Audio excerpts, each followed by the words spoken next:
नमस्कार। आइए सुनते हैं कथा सम्राट मुंशी प्रेमचंद द्वारा लिखी हुई कहानी मूठ। डॉक्टर जयपाल ने प्रथम श्रेणी की सनद पाई थी, पर इसे भाग्य ही कहिए या व्यावसायिक सिद्धांतों का अज्ञान कि उन्हें अपने व्यवसाय में कभी उन्नत अवस्था न मिली। उनका घर संकरी गली में था, पर उनके जी में खुली जगह में घर लेने का विचार तक न उठा। औषधालय की अलमारियां, शीशियां और डॉक्टरी यंत्र आदि भी साफ सुथरे न थे। मितव्ययिता के सिद्धांत का वो अपनी घरेलू बातों में भी बहुत ध्यान रखते थे। लड़का जवान हो गया था, पर अभी उसकी शिक्षा का प्रश्न सामने नहीं आया था। सोचते थे कि इतने दिनों तक पुस्तकों से सर मारकर मैंने ऐसी कौन सी बड़ी संपत्ति पाली जो उसके पढ़ाने लिखाने में हजारों रुपए बर्बाद करूं। उनकी पत्नी अहिल्या धैर्यवान महिला थी, पर डॉक्टर साहब ने उसके इन गुणों पर इतना बोझ रख दिया था कि उसकी कमर भी झुक गई थी। माँ भी जीवित थी, पर गंगा स्नान के लिए तरस तरस कर रह जाती थी। दूसरे पवित्र स्थानों की यात्रा की चर्चा ही क्या। इस क्रूर मितव्ययिता का परिणाम यह था कि इस घर में सुख और शांति का नाम न था। अगर कोई मद फुटकल थी तो वह बुढ़िया मेहरी जगिया थी। उसने डॉक्टर साहब को गोद में खिलाया था और उसे इस घर से ऐसा प्रेम हो गया था कि सब प्रकार की कठिनाइयां झेलती थी, पर टलने का नाम न लेती थी। डॉक्टर साहब डॉक्टरी आय की कमी को कपड़े और शक्कर के कारखानों में हिस्से लेकर पूरा करते थे। आज संयोगवश बंबई के कारखाने ने उनके पास वार्षिक लाभ के 750 रुपए भेजे। डॉक्टर साहब ने बीमा खोला, नोट गिने, डाकिये को विदा किया, पर डाकिये के पास रुपए अधिक थे। बोझ से दबा जाता था। बोला, हुजूर रुपए ले लें और मुझे नोट दे दें तो बड़ा एहसान हो, बोझ हल्का हो जाए। डॉक्टर साहब डाकियों को प्रसन्न रखा करते थे, उन्हें मुफ्त दवाइयां दिया करते थे। सोचा कि हाँ, मुझे बैंक जाने के लिए तांगा मंगाना ही पड़ेगा, क्यों न बिन कौड़ी के उपकार वाले सिद्धांत से काम लूं। रुपए गिनकर एक थैली में रख दिए और सोच ही रहे थे कि चलूं उन्हें बैंक में रखता आऊं कि एक रोगी ने बुला भेजा। ऐसे अफसर यहाँ कदाचित ही आते थे। यद्यपि डॉक्टर साहब को बक्स पर भरोसा न था, पर विवश हो एक थैली बक्स में रखी और रोगी को देखने चले गए। वहां से लौटे तो 3 बज चुके थे। बैंक बंद हो चुका था। आज रुपए किसी तरह जमा न हो सकते थे। प्रतिदिन की भांति औषधालय में बैठ गए। 8 बजे रात को जब घर के भीतर जाने लगे तो थैली को घर ले जाने के लिए बक्स से निकाला। थैली कुछ हल्की जान पड़ी। तत्काल उसे दवाइयों के तराजू पर तौला। होश उड़ गए। पूरे 500 रुपए कम थे। विश्वास न हुआ। थैली खोलकर रुपए गिने, 500 रुपए कम निकले। विक्षिप्त अधीरता के साथ बक्स के दूसरे खानों को टटोला, परंतु व्यर्थ। निराश होकर एक कुर्सी पर बैठ गए और स्मरण शक्ति को एकत्र करने के लिए आंखें बंद कर दी और सोचने लगे, मैंने रुपए कहीं अलग तो नहीं रखे, डाकिये ने रुपए कम तो नहीं दिए, मैंने गिनने में भूल तो नहीं की। मैंने 25-25 रुपए की गड्डियां लगाई थीं, पूरी 30 गड्डियां थीं, खूब याद है। मैंने एक एक गड्डी गिनकर थैले में रखी। स्मरण शक्ति मुझे धोखा नहीं दे रही है, सब मुझे ठीक ठीक याद है। बक्स का ताला भी बंद कर दिया था, किंतु ओहो, अब समझ में आ गया, कुंजी मेज पर ही छोड़ दी। जल्दी के मारे उसे जेब में रखना भूल गया। वो अभी तक मेज पर पड़ी है। बस यही बात है, कुंजी जेब में डालने की याद नहीं रही, परंतु ले कौन गया। बाहर दरवाजे बंद थे। घर में धरे रुपए पैसे कोई छूता नहीं। आज तक कभी ऐसा अवसर नहीं आया। अवश्य किसी बाहरी आदमी का काम है। हो सकता है कि कोई दरवाजा खुला रह गया हो, कोई दवा लेने आया हो, कुंजी मेज पर पड़ी देखी हो और बक्स खोलकर रुपए निकाल लिए हों। इसी से मैं रुपए नहीं लिया करता। कौन ठिकाना, डाकिये की ही करतूत हो। बहुत संभव है उसने मुझे बक्स में थैली रखते देखा हो। रुपए जमा हो जाते तो मेरे पास पूरे 1000 रुपए हो जाते। ब्याज जोड़ने में सरलता होती। क्या करूं, पुलिस को खबर दूं? व्यर्थ बैठे बिठाए उलझन मोल ले ली। टोले भर के आदमियों की दरवाजे पर भीड़ होगी। 10-5 आदमियों को गालियां खानी पड़ेंगी और फल कुछ नहीं। तो क्या धीरज धर घर बैठा रहूं? कैसे धीरज धरूं? यह कोई सैंतमैत मिला धन तो नहीं था। हराम की कौड़ी होती तो समझता कि जैसे आई वैसे गई। यहाँ एक एक पैसा अपने पसीने का है। मैं जो इतनी मितव्ययिता से रहता हूँ, इतने कष्ट से रहता हूँ, कंजूस प्रसिद्ध हूँ। घर के आवश्यक व्यय में भी काट छांट करता हूँ। क्या इसीलिए कि किसी उचक्के के लिए मनोरंजन का सामान जुटाऊं? मुझे रेशम से घृणा नहीं, न मेवे ही अरुचिकर लगते हैं। न अजीर्ण का रोग है कि मलाई खाऊं और अपच हो जाए, न आंखों में दृष्टि कम है कि थिएटर और सिनेमा का आनंद न उठा सकूं। मैं सब ओर से अपने मन को मारे रहता हूँ, इसीलिए तो कि मेरे पास 4 पैसे हो जाएं, काम पड़ने पर किसी के आगे हाथ फैलाना न पड़े, कुछ जायदाद ले सकूं और नहीं तो अच्छा घर ही बनवा लूं। पर इस मन मारने का यह फल, गाढ़े परिश्रम के रुपए लुट जाएं। अन्याय है कि मैं यूं दिन दहाड़े लुट जाऊं और उस दुष्ट का बाल भी टेढ़ा न हो। उसके घर दिवाली हो रही होगी, आनंद मनाया जा रहा होगा, सबके सब बगलें बजा रहे होंगे। डॉक्टर साहब बदला लेने के लिए व्याकुल हो गए। मैंने कभी किसी फकीर को, किसी साधु को दरवाजे पर खड़ा होने नहीं दिया। अनेक बार चाहने पर भी मैंने कभी मित्रों को अपने यहाँ निमंत्रित नहीं किया। कुटुंबियों और संबंधियों से सदा बचता रहा। क्या इसीलिए? उसका पता लग जाता तो मैं एक विषैली सुई से उसके जीवन का अंत कर देता, किंतु कोई उपाय नहीं है। जुलाहे का गुस्सा दाढ़ी पर। गुप्त पुलिस वाले भी बस नाम के ही हैं, पता लगाने की योग्यता नहीं। इनकी सारी अक्ल राजनीतिक व्याख्यानों और झूठी रिपोर्टों के लिखने में समाप्त हो जाती है। किसी मैस्मेरिज्म जानने वाले के पास चलूं, वह इस उलझन को सुलझा सकता है। सुनता हूं यूरोप और अमेरिका में बहुधा चोरियों का पता इसी उपाय से लग जाता है, पर यहाँ ऐसा मैस्मेरिज्म का पंडित कौन है? और फिर मैस्मेरिज्म के उत्तर सदा विश्वसनीय नहीं होते। ज्योतिषियों के समान वे भी अनुमान और अटकल के अनंत सागर में डुबकियां लगाने लगते हैं। कुछ लोग नाम भी तो निकालते हैं। मैंने कभी उन कहानियों पर विश्वास नहीं किया, परंतु कुछ न कुछ इसमें तत्व है अवश्य, नहीं तो इस प्रकृति उपासना के युग में इनका अस्तित्व ही न रहता। आजकल के विद्वान भी तो आत्मिक बल का लोहा मानते जाते हैं, पर मान लो किसी ने नाम बतला ही दिया तो मेरे हाथ में बदला चुकाने का कौन सा उपाय है? अंतर्ज्ञान साक्षी का काम नहीं दे सकता। एक क्षण के लिए मेरे जी को शांति मिल जाने के सिवा और इनसे क्या लाभ है? हाँ, खूब याद आया। नदी की ओर जाते हुए वह जो एक ओझा बैठता है, उसके कर्तव्य की कहानियां प्राय सुनने में आती हैं। सुनता हूँ गए हुए धन का पता बतला देता है, रोगियों को बात की बात में चंगा कर देता है, चोरी के माल का पता लगा देता है, मूठ चलाता है। मूठ की बड़ी बड़ाई सुनी है। मूठ चली और चोर के मुंह से रक्त जारी हुआ। जब तक वह माल न लौटा दे रक्त बंद नहीं होता। यह निशाना बैठ जाए तो मेरी हार्दिक इच्छा पूरी हो जाए। मुंह मांगा फल पाऊंगा, रुपए भी मिल जाए, चोर को शिक्षा भी मिल जाए। उसके यहाँ सदा लोगों की भीड़ लगी रहती है। इसमें कुछ कर्तव्य न होता तो इतने लोग क्यों जमा होते? उसकी मुखाकृति से एक प्रतिभा बरसती है। आजकल के शिक्षित लोगों को तो इन बातों पर विश्वास नहीं है, पर नीच और मूर्ख मंडली में उसकी बहुत चर्चा है। भूत प्रेत आदि की कहानियां प्रतिदिन ही सुना करता हूँ। क्यों न उसी ओझे के पास चलूं? मान लो कोई लाभ न हुआ तो हानि ही क्या हो जाएगी? जहाँ 500 गए, 2-4 रुपए का खून और सही।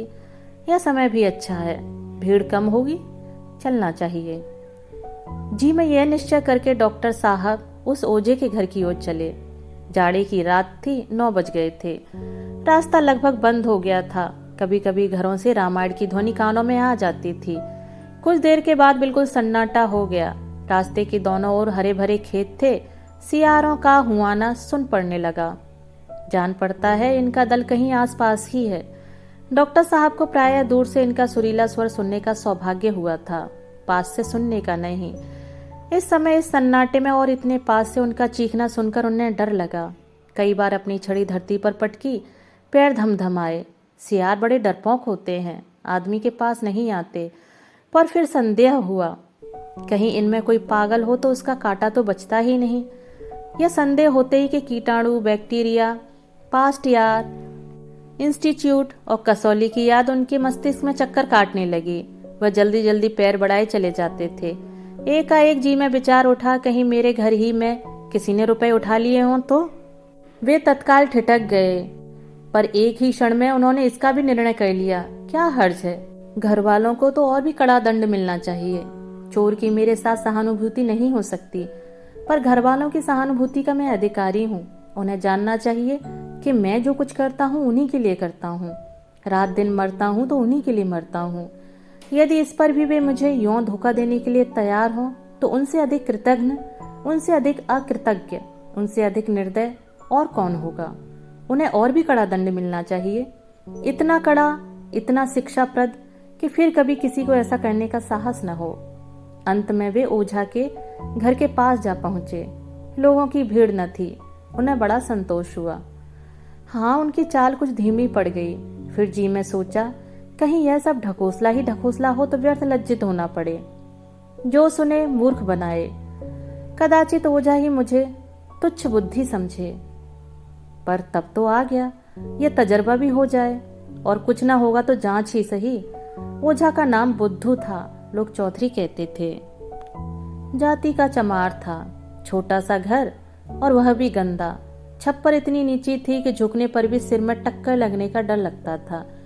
दरवाजे पर एक नीम का पेड़ था, उसके नीचे एक चौरा। नीम के पेड़ पर एक झंडी लहराती थी। चौरा पर मिट्टी के सैकड़ों हाथी सिंदूर से रंगे हुए खड़े थे। कई लोहे के नोकदार त्रिशूल भी गड़े थे, जो मानो इन मंदगति हाथियों के लिए अंकुश का काम दे रहे थे। 10 बजे थे। बुद्धू चौधरी, जो एक काले रंग का तौंदीला और रौबदार आदमी था, एक फटे हुए टाट पर बैठा नारियल पी रहा था। बोतल और गिलास भी सामने रखे हुए थे। बुद्धू ने डॉक्टर साहब को देखकर तुरंत बोतल छिपा दी और नीचे उतरकर सलाम किया। घर से एक बुढ़िया ने मोड़ा लाकर उनके लिए रख दिया। डॉक्टर साहब ने कुछ झेंपते हुए सारी घटना कह सुनाई। बुद्धू ने कहा, हुजूर, यह कौन बड़ा काम है। अभी इसी इतवार को दरोगा जी की घड़ी चोरी हो गई थी। बहुत कुछ तहकीकात की, पता न चला। मुझे बुलाया, मैंने बात की। बात में पता चला 5 रुपए इनाम दिए। कल की बात है। जमादार साहब की घोड़ी खो गई थी। चारों तरफ दौड़ते फिरते थे। मैंने ऐसा पता बता दिया कि घोड़ी चढ़ती हुई मिल गई। इसी विद्या की बदौलत हुजूर हुक्काम सभी मानते हैं। डॉक्टर को दरोगा और जमादार की चर्चा न रुचि। इन सब गंवारों की आंखों में जो कुछ है वह दरोगा और जमादार ही हैं। बोले, मैं केवल चोरी का पता लगाना नहीं चाहता, मैं चोर को सजा देना चाहता हूँ। बुद्धू ने एक क्षण के लिए आंखें बंद की, जमुहाइयां ली, चुटकियां बजाईं और फिर कहा, यह घर ही के किसी आदमी का काम है। डॉक्टर, कुछ परवाह नहीं, कोई हो। बुढ़िया, पीछे से कोई बात बने या बिगड़ेगी तो हुजूर हम ही को बुरा कहेंगे। डॉक्टर, इसकी तुम चिंता मत करो, मैंने खूब सोच विचार लिया है। बल्कि अगर घर के किसी आदमी की शरारत है तो मैं उसके साथ और भी कड़ाई करना चाहता हूँ। बाहर का आदमी मेरे साथ छल करे तो क्षमा के योग्य है, पर घर के आदमी को मैं किसी प्रकार क्षमा नहीं कर सकता। बुद्धू, तो हुजूर क्या चाहते हैं? डॉक्टर, बस यही कि मेरे रुपए मिल जाए और चोर किसी बड़े कष्ट में पड़ जाए। बुद्धू, मूठ चला दूं? बुढ़िया, ना बेटा, मूठ के पास ना जाना, न जाने कैसी पड़े कैसी ना पड़े। डॉक्टर, तो मूठ चला दो, इसका जो कुछ मेहनताना और इनाम हो मैं देने को तैयार हूँ। बुढ़िया, बेटा मैं फिर कहती हूँ, मूठ के फिर में मत पड़। कोई जोखम की बात आ पड़ेगी तो वही बाबूजी फिर तेरे सिर होंगे और तेरे बनाई कुछ न कुछ बनेगी। क्या जानता नहीं मूठ का उतार कितना कठिन है? बुद्धू, हाँ बाबूजी, फिर एक बार अच्छी तरह सोच लीजिए। मूठ तो मैं चला दूंगा, लेकिन उसको उतारने का जिम्मा मैं नहीं ले सकता। डॉक्टर, अभी कह तो दिया, मैं तुमसे उतारने को ना कहूंगा, चलाओ भी तो। बुद्धू ने आवश्यक सामान की एक लंबी तालिका बनाई। डॉक्टर साहब ने सामान की अपेक्षा रुपए देना अधिक उचित समझा। बुद्धू राजी हो गया। डॉक्टर साहब चलते चलते बोले, ऐसा मंत्र चलाओ कि सवेरा होते होते चोर मेरे सामने माल लिए हुए आ जाए। बुद्धू ने कहा, आप निशा खातिर रहें। डॉक्टर साहब वहां से चले तो 11 बजे थे। जाड़े की रात कड़ाके की ठंड थी। उनकी माँ और स्त्री दोनों बैठी हुई उनकी राह देख रही थीं। उन्होंने जी को बहलाने के लिए बीच में एक अंगीठी रख ली थी, जिसका प्रभाव शरीर की अपेक्षा विचार पर अधिक पड़ता था। यहाँ कोयला बिलास्य पदार्थ समझा जाता था। बुढ़िया मेहरी जगिया वहीं फटा टाट का टुकड़ा ओढ़े पड़ी थी। वह बार बार उठकर अपनी अंधेरी कोठरी में जाती, आले पर कुछ टटोल कर देखती और फिर अपनी जगह पर आकर पड़ रहती। बार बार पूछती, कितनी रात गई होगी। जरा भी खटका होता तो चौंक पड़ती और चिंतित दृष्टि से इधर उधर देखने लगती। आज डॉक्टर साहब ने नियम के प्रतिकूल क्यों इतनी देर लगाई, इसका सबको आश्चर्य था। ऐसे अवसर बहुत कम आते थे कि उन्हें रोगियों को देखने के लिए रात को जाना पड़ता हो। यदि कुछ लोग उनकी डॉक्टरी के कायल भी थे तो वे रात को उस गली में आने का साहस न करते थे। सभा सोसाइटियों में जाने की उन्हें रुचि न थी। मित्रों से भी उनका मेल जोल न था। माँ ने कहा, जाने कहाँ चला गया, खाना बिल्कुल पानी हो गया। अहिल्या, आदमी जाता है तो कहकर जाता है, आधी रात से ऊपर हो गई। माँ, कोई ऐसे ही अटक गई होगी, नहीं तो वह कब घर से बाहर निकलता है। अहिल्या, मैं तो अब सोने जाती हूँ, उनका जब जी चाहे आए, कोई सारी रात बैठा पहरा देगा। यही बातें हो रही थी कि डॉक्टर साहब घर आ पहुंचे। अहिल्या संभल कर बैठ गई। जगिया उठकर खड़ी हो गई और उनकी ओर सहमी हुई आंखों से ताकने लगी। माँ ने पूछा, आज कहाँ इतनी देर लगा दी। डॉक्टर, तुम लोग तो सुख से बैठी हो ना, हमें देर हो गई इसकी तुम्हें क्या चिंता। जाओ सुख से सो जाओ, इन ऊपरी दिखावटी बातों से मैं धोखे में नहीं आता। अवसर पाओ तो गला काट लो, इस पर चली हो बात बनाने। माँ ने दुखी होकर कहा, बेटा ऐसी जी दुखाने वाली बातें क्यों करते हो। घर में तुम्हारा कौन बैरी है जो तुम्हारा बुरा चेतेगा। डॉक्टर, मैं किसी को अपना मित्र नहीं समझता, सभी मेरे बैरी हैं, मेरे प्राणों के ग्राहक हैं। नहीं तो क्या आंख ओझल होते ही मेरी मेज से 500 रुपए उड़ जाएं। दरवाजे बाहर से बंद थे, कोई गैर आया नहीं, रुपए रखते ही उड़ गए। जो लोग इस तरह मेरा गला काटने पर उतारू हों, उन्हें क्यों कर अपना समझूं। मैंने खूब पता लगा लिया है, अभी एक ओझे के पास से चला आ रहा हूँ। उसने साफ कह दिया कि घर के ही किसी आदमी का काम है। अच्छी बात है, जैसी करनी वैसी भरनी। मैं भी बता दूंगा कि मैं अपने बैरियों का शुभचिंतक नहीं हूँ। यदि बाहर का आदमी होता तो कदाचित मैं जाने भी देता, पर जब घर के आदमी, जिनके लिए रात दिन चक्की पीसता हूँ, मेरे साथ ऐसा छल करें तो वे इसी योग्य हैं कि उनके साथ जरा भी रियायत न की जाए।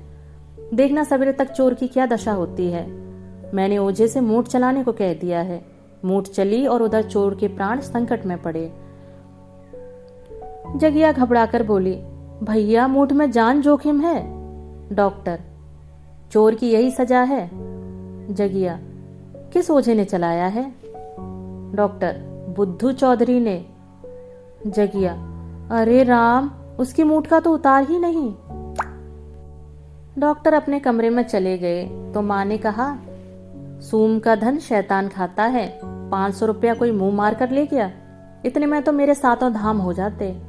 अहिल्या बोली, कंगन के लिए बरसों से झींक रही हूँ, अच्छा हुआ मेरी आह पड़ी है। माँ, भला घर में उसके रुपए कौन लेगा। अहिल्या, केवाड़ खुले होंगे, कोई बाहरी आदमी उड़ा ले गया होगा। माँ, उसको विश्वास क्यों कर आ गया कि घर ही के किसी आदमी ने रुपए चुराए हैं। अहिल्या, रुपए का लोभ आदमी को शक्की बना देता है। रात को 1 बजा था। डॉक्टर जयपाल भयानक स्वप्न देख रहे थे। एकाएक अहिल्या ने आकर कहा, जरा चलकर देखिए जगिया का क्या हाल हो रहा है। जान पड़ता है जी बैठ गई, कुछ बोलती ही नहीं, आंखें पथरा गई हैं। डॉक्टर चौंक कर उठ बैठे, एक क्षण तक इधर उधर ताकते रहे, मानो सोच रहे थे यह भी स्वप्न तो नहीं है। तब बोले, क्या कहा, जगिया को क्या हो गया। अहिल्या ने फिर जगिया का हाल कहा। डॉक्टर के मुख पर हल्की सी मुस्कुराहट दौड़ गई। बोले, चोर पकड़ा गया, मूठ ने अपना काम किया। अहिल्या, और जो घर ही के किसी आदमी ने ले लिए होते। डॉक्टर, तो उसकी भी यही दशा होती, सदा के लिए सीख जाता। अहिल्या, 500 रुपए के पीछे प्राण ले लेते। डॉक्टर, 500 रुपए के लिए नहीं, आवश्यकता पड़े तो 5000 खर्च कर सकता हूं, लेकिन छल कपट का दंड देने के लिए। अहिल्या, बड़े निर्दयी हो। डॉक्टर, तो मैं सिर से पैर तक सोने से लाद दूं तो मुझे भलाई का पुतला समझने लगो क्यों। खेद है कि मैं तुमसे यह सनद नहीं ले सकता। यह कहते हुए वह जगिया की कोठरी में गए। उनकी हालत उससे कहीं अधिक खराब थी जो अहिल्या ने बताई थी। मुख पर मुर्दनी छाई हुई थी, हाथ पैर अकड़ गए थे, नाड़ी का पता न था। उसकी माँ उसे होश में लाने के लिए बार बार उसके मुंह पर पानी के छींटे दे रही थी। डॉक्टर ने यह हालत देखी तो होश उड़ गए। उन्हें अपने उपाय की सफलता पर प्रसन्न होना चाहिए था। जगिया ने रुपए चुराए, इसके लिए अब अधिक प्रमाण की आवश्यकता न थी, परंतु मूठ इतनी जल्दी प्रभाव डालने वाली और घातक वस्तु है, इसका उन्हें अनुमान भी न था। वे चोर को एड़ियां रगड़ते, पीड़ा से कराहते और तड़पते देखना चाहते थे। बदला लेने की इच्छा आशातीत सफल हो रही थी, परंतु वहां नमक की अधिकता थी जो कौर को मुंह के भीतर धंसने नहीं देती। यह दुखमय दृश्य देखकर प्रसन्न होने के बदले उनके हृदय पर चोट लगी। रोब में हम अपनी निर्दयता और कठोरता का भ्रम मूलक अनुमान कर लिया करते हैं। प्रत्यक्ष घटना विचार से कहीं अधिक प्रभावशालिनी होती है। रणस्थल का विचार कितना कवित्वमय है, युद्धावेश का काव्य कितनी गर्मी उत्पन्न करने वाला है। परंतु कुचले हुए शव के कटे हुए अंग प्रत्यंग देखकर कौन मनुष्य है जिसे रोमांच न हो आवे। दया मनुष्य का स्वाभाविक गुण है। इसके अतिरिक्त इसका उन्हें अनुमान न था कि जगिया जैसी दुर्बल आत्मा मेरे रोष पर बलिदान होगी। वह समझते थे मेरे बदले का वार किसी सजी मनुष्य पर होगा। यहाँ तक कि वे अपनी स्त्री और लड़के को भी इस वार के योग्य समझते थे। वह मरे को मारना, कुचले को कुचलना उन्हें अपना प्रतिघात मर्यादा के विपरीत जान पड़ा। जगिया का यह काम क्षमा के योग्य था। जिसे रोटियों के लाले हों, कपड़ों को तरसे, जिसकी आकांक्षा का भवन सदा अंधकारमय रहा हो, जिसकी इच्छाएं कभी पूरी न हुई हों, उसकी नीयत बिगड़ जाए तो आश्चर्य की बात नहीं।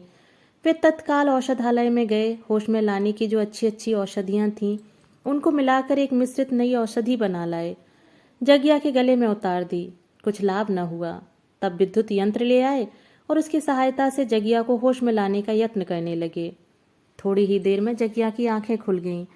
उसने सहमी हुई दृष्टि से डॉक्टर को देखा, जैसे लड़का अपने अध्यापक की छड़ी की ओर देखता है, और उखड़े हुए स्वर में बोली, हाय राम, कलेजा फूका जाता है। अपने रुपए ले ले। आले पर एक हांडी है, उसी में रखे हुए हैं। मुझे अंगारों से मत जला। मैंने तो यह रुपए तीरथ करने के लिए चुराए थे। क्या तुझे तरस नहीं आता? मुट्ठी भर रुपयों के लिए मुझे आग में जला रहा है। मैं तुझे ऐसा काला न समझती थी। हाय राम। यह कहते कहते वह फिर मूर्छित हो गई। नाड़ी बंद हो गई, होठ नीले पड़ गए, शरीर के अंगों में खिंचाव होने लगा। डॉक्टर ने दीन भाव से अहिल्या की ओर देखा और बोले, मैं तो अपने सारे उपाय कर चुका। अब इसे होश में लाना मेरी सामर्थ्य के बाहर है। मैं क्या जानता था कि यह अभागी मूठ इतनी घातक होगी। कहीं इसकी जान पर बन गई तो जीवन भर पछताना पड़ेगा। आत्मा की ठोकरों से कभी छुटकारा न मिलेगा। क्या करूं, बुद्धि कुछ काम नहीं करती। अहिल्या, सिविल सर्जन को बुलाओ, कदाचित वह कोई अच्छी दवा दे दे। किसी को जानबूझकर आंख में ढकेलना न चाहिए। डॉक्टर, सिविल सर्जन इससे अधिक और कुछ नहीं कर सकता जो मैं कर चुका। हर घड़ी इसकी दशा और गिरती जाती है। न जाने हत्यारे ने कौन सा मंत्र चला दिया। उसकी माँ मुझे बहुत समझाती रही, पर मैंने क्रोध में उसकी बातों की जरा भी परवाह नहीं की। माँ, बेटा, तुम उसी को बुलाओ जिसने मंत्र चलाया है। पर क्या किया जाएगा, कहीं मर गई तो हत्या सिर पर पड़ेगी, कुटुंब को सदा सताएगी। 2 बज रहे थे। ठंडी हवा हड्डियों में चुभी जाती थी। डॉक्टर लंबे पांव बुद्धू चौधरी के घर की ओर चले जाते थे। इधर उधर व्यर्थ आंखें दौड़ाते थे कि कोई इक्का या तांगा मिल जाए। उन्हें मालूम होता था कि बुद्धू का घर बहुत दूर हो गया। कई बार धोखा हुआ, कहीं रास्ता तो नहीं भूल गया। कई बार इधर आया हूँ, यह बाग तो कभी नहीं मिला। लेटर बक्स भी सड़क पर कभी नहीं देखा। यह पुल तो कदापि न था। अवश्य राह भूल गया, किससे पूछूं। वे अपनी स्मरण शक्ति पर झुंझलाए और उसी ओर दौड़े, दूर तक दौड़े। पता नहीं दुष्ट इस समय मिलेगा भी या नहीं। शराब में मस्त पड़ा होगा। कहीं इधर बेचारी चल न बसी हो। कई बार इधर उधर घूम जाने का विचार हुआ, पर अंतः प्रेरणा ने सीधी राह से हटने न दिया। यहाँ तक कि बुद्धू का घर दिखाई पड़ा। डॉक्टर जयपाल की जान में जान आई। बुद्धू के दरवाजे पर जाकर जोर से कुंडी खटखटाई। भीतर से कुत्ते ने असभ्यतापूर्ण उत्तर दिया, पर किसी आदमी का शब्द न सुनाई दिया। फिर जोर जोर से किवाड़ खटखटाए। कुत्ता और भी तेज पड़ा। बुढ़िया की नींद टूटी। बोली, यह कौन इतनी रात गए किवाड़ तोड़े डालता है? डॉक्टर, मैं हूँ जो कुछ देर हुई तुम्हारे पास आया था। बुढ़िया ने बोली पहचानी। समझ गई, इनके घर के किसी आदमी पर विपत्ति पड़ी, नहीं तो इतनी रात गए क्यों आते। पर अभी तो बुद्धू ने मूठ चलाई नहीं, उसका असर क्यों कर हुआ। समझाती थी तब न माने, खूब फंसे। उठकर कुप्पी जलाई और उसे लिए बाहर निकली। डॉक्टर साहब ने पूछा, बुद्धू चौधरी सो रहे हैं, जरा उन्हें जगा दो। बुढ़िया, ना बाबूजी, इस वक्त मैं न जगाऊंगी, मुझे कच्चा ही खा जाएगा।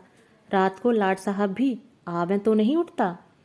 डॉक्टर साहब ने थोड़े शब्दों में पूरी घटना कह सुनाई और बड़ी नम्रता के साथ कहा कि बुद्धू को जगा दे। इतने में बुद्धू अपने ही आप बाहर निकल आया और आंखें मलता हुआ बोला, कहिए बाबूजी, क्या हुक्म है। बुढ़िया ने चिढ़कर कहा, तेरी नींद आज कैसे खुल गई? मैं जगाने गई होती तो मारने उठता। डॉक्टर, मैंने सब माजरा बुढ़िया से कह दिया है, इसी से पूछो। बुढ़िया, कुछ नहीं, तूने मूठ चलाई थी, रुपए इनके घर की मेहरी ने लिए हैं, अब उसका अब तब हो रहा है। डॉक्टर, बेचारी मर रही है, कुछ ऐसा उपाय करो कि उसके प्राण बच जाएं। बुद्धू, यह तो आपने बुरी सुनाई, मूठ को फेरना सहज नहीं है।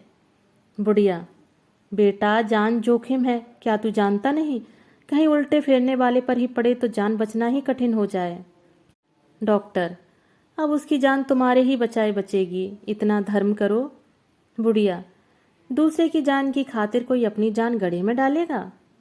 डॉक्टर, तुम रात दिन यही काम करते हो, तुम उसके दाव घात सब जानते हो, मार भी सकते हो, जिला भी सकते हो। मेरा तो इन बातों पर बिल्कुल विश्वास ही न था, लेकिन तुम्हारा कमाल देखकर दंग रह गया। तुम्हारे हाथों कितने ही आदमियों का भला होता है, उस गरीब बुढ़िया पर दया करो। बुद्धू कुछ पसीजा, पर उसकी माँ मामलेदारी में उससे कहीं अधिक चतुर थी। डरी कहीं यह नरम होकर मामला बिगाड़ न दे, उसने बुद्धू को कुछ कहने का अवसर न दिया। बोली, यह तो सब ठीक है, पर हमारे भी बाल बच्चे हैं, न जाने कैसी पड़े कैसी न पड़े, वो हमारे सिर आवेगी ना। आप तो अपना काम निकाल कर अलग हो जाएंगे, मूठ फेरना हंसी नहीं है। बुद्धू, हाँ बाबूजी, काम बड़े जोखिम का है। डॉक्टर, काम जोखिम का है, जो मुफ्त तो नहीं करवाना चाहता। बुढ़िया, आप बहुत देंगे, 150 रुपये दे देंगे, इतने में हम कै दिन तक खाएंगे। मूठ फेरना सांप के बिल में हाथ डालना है, आग में कूदना है, भगवान की ऐसी ही निगाह हो तो जान बचती है। डॉक्टर, तो माताजी मैं तुमसे बाहर तो नहीं होता हूँ, जो कुछ तुम्हारी मर्जी हो वह कहो, मुझे तो उस गरीब की जान बचानी है। यहाँ बातों में देर हो रही है, वहाँ मालूम नहीं उसका क्या हाल होगा। बुढ़िया, देर तो आप ही कर रहे हैं, आप बात पक्की कर दें तो यह आपके साथ चला जाए। आपकी खातिर यह जोखिम अपने सिर ले रही हूँ, दूसरा होता तो झट इनकार कर जाती। आपके मुलाहिजे में पड़कर जानबूझकर जहर पी रही हूँ। डॉक्टर साहब को एक क्षण एक वर्ष जान पड़ रहा था। बुद्धू को उसी समय अपने साथ ले जाना चाहते थे, कहीं उसका दम निकल गया तो यह जाकर क्या बनाएगा। उस समय उनकी आंखों में रुपए का कोई मूल्य न था, केवल यही चिंता थी कि जगिया मौत के मुंह से निकल आए। जिस रुपए पर वह अपनी आवश्यकताएं और घर वालों की आकांक्षाएं निछावर करते, उसे दया के आवेश में बिल्कुल तुच्छ बना दिया था। बोले, तुम ही बतलाओ। अब मैं क्या कहूँ, पर जो कुछ कहना हो झटपट कह दो। बुढ़िया, अच्छा तो 500 रुपये दीजिए, इससे कम में काम ना होगा। बुद्धू ने माँ की ओर आश्चर्य से देखा और डॉक्टर साहब मूर्छित से हो गए। निराशा से बोले, इतना मेरे बूते के बाहर है, जान पड़ता है उसके भाग्य में मरना ही बदा है। बुढ़िया, तो जाने दीजिए, हमें अपनी जान भार थोड़ी ही है, हमने तो आपके मुलाहिजे से इस काम का बीड़ा उठाया था। जाओ बुद्धू, सो जाके। डॉक्टर, बूढ़ी माता, इतनी निर्दयता न करो, आदमी का काम आदमी से निकलता है। बुद्धू, नहीं बाबूजी, मैं हर तरह से आपका काम करने को तैयार हूँ। इसने 500 कहे, आप कुछ कम कर दीजिए। हाँ, जोखिम का ध्यान रखिएगा। बुढ़िया, तू जाके सोता क्यों नहीं? इन्हें रुपए प्यारे हैं तो क्या तुझे अपनी जान प्यारी नहीं है? कल को लहू थूकेगा तो कुछ बनाए ना बनेगी, बाल बच्चों को किस पर छोड़ेगा? है घर में कुछ? डॉक्टर साहब ने संकोच करते हुए 250 रुपये कहे। बुद्धू राजी हो गया, मामला तय हुआ। डॉक्टर साहब उसे साथ लेकर घर की ओर चले। उन्हें ऐसी आत्मिक प्रसन्नता कभी न मिली थी। हारा हुआ मुकदमा जीतकर अदालत से लौटने वाला मुकदमेबाज भी इतना प्रसन्न न होगा। लपके चले जाते थे। बुद्धू से बार बार तेज चलने को कहते। घर पहुंचे तो जगिया को बिल्कुल मरने के निकट पाया। जान पड़ता था यही सांस अंतिम सांस है। उनकी माँ और स्त्री दोनों आंसू भरे निराश बैठी थीं। बुद्धू को दोनों ने विनम्र दृष्टि से देखा। डॉक्टर साहब के आंसू भी न रुक सके। जगिया की ओर झुके तो आंसू की बूंदें उसकी मुरझाए हुए पीले मुख पर टपक पड़ी। स्थिति ने बुद्धू को सजग कर दिया। बुढ़िया के देह पर हाथ रखते हुए बोला, बाबूजी, अब मेरा किया कुछ नहीं हो सकता, यह दम तोड़ रही है। डॉक्टर साहब ने गिड़गिड़ाकर कहा, नहीं चौधरी, ईश्वर के नाम पर अपना मंत्र चलाओ, इसकी जान बच गई तो सदा के लिए मैं तुम्हारा गुलाम बना रहूंगा। बुद्धू, आप मुझे जानबूझकर जहर खाने को कहते हैं। मुझे मालूम न था कि मूठ के देवता इस वक्त इतने गर्म हैं। वह मेरे मन में बैठे कह रहे हैं, तुमने हमारा शिकार छीना तो हम तुम्हें निगल जाएंगे। डॉक्टर, देवता को किसी तरह राजी कर लो। बुद्धू, राजी करना बड़ा कठिन है। 500 रुपये दीजिए तो इसकी जान बचे, उतारने के लिए बड़े बड़े जतन करने पड़ेंगे। डॉक्टर, 500 रुपये दे दूं तो इसकी जान बचा दोगे?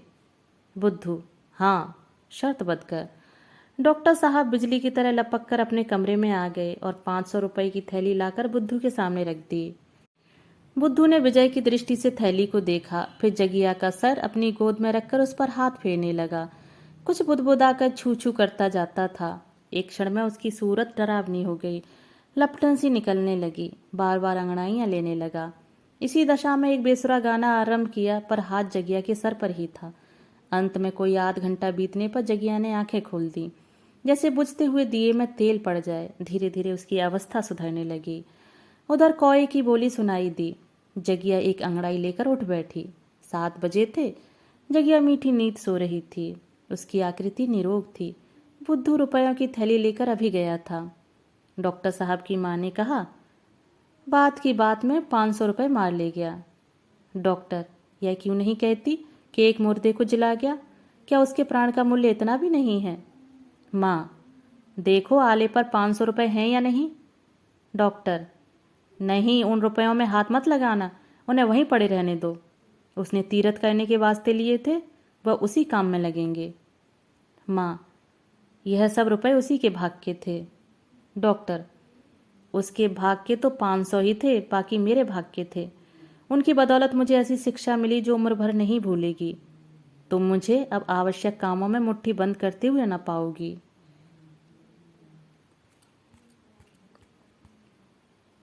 दोस्तों, अभी आप सुन रहे थे मुंशी प्रेमचंद द्वारा लिखी हुई कहानी मूठ। दोस्तों, कहानी पसंद आई हो तो मेरे चैनल को लाइक, शेयर और सब्सक्राइब जरूर कीजिएगा और अपने सुझाव मुझे कमेंट बॉक्स में साझा कीजिएगा। मिलते हैं एक और नई कहानी के साथ। धन्यवाद।